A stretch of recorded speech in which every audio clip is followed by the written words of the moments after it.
Fast and Furious has some crazy cars. If you're a fan, you'll know while you're at the movies, you will see all sorts of wild shit. They've got cars with lift kits and raid tires on them, all these rally mods and all their cars. Actually, that's all their cars, just crazy stuff. But sometimes they have actual decent normal cars. Of course, those cars are always driven by the exact same character. Every time Brian's got a car, it's always an actual decent vehicle. He's the only one who's got some good looking cars.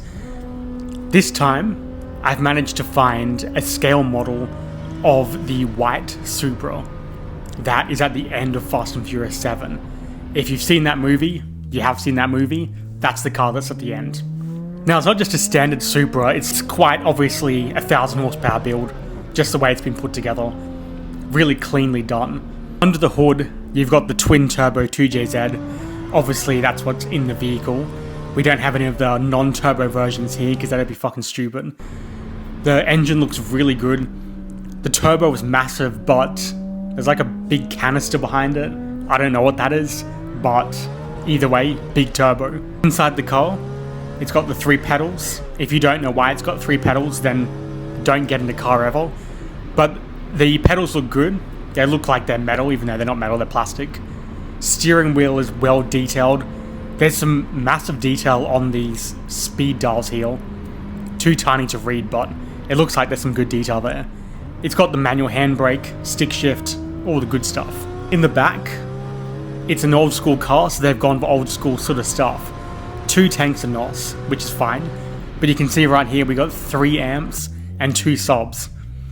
So, you know, I don't think cars have subwoofers and amps anymore these days because it's very old school, but old school car, old school look.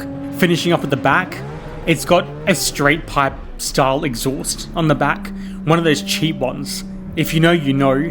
The cheap ones look like it's like a drainage pipe just sticking out of the back. And the expensive ones have the larger sized muffler behind it.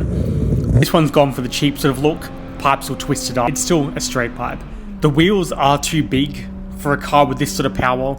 Really low tire profile. That's not going to be good at high speeds.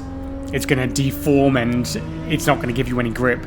So obviously the real car, which in the movie itself doesn't have such large wheels, but when they make these toys, they make the wheels big because it kind of looks better when it's scaled down. But they're nice shiny chrome.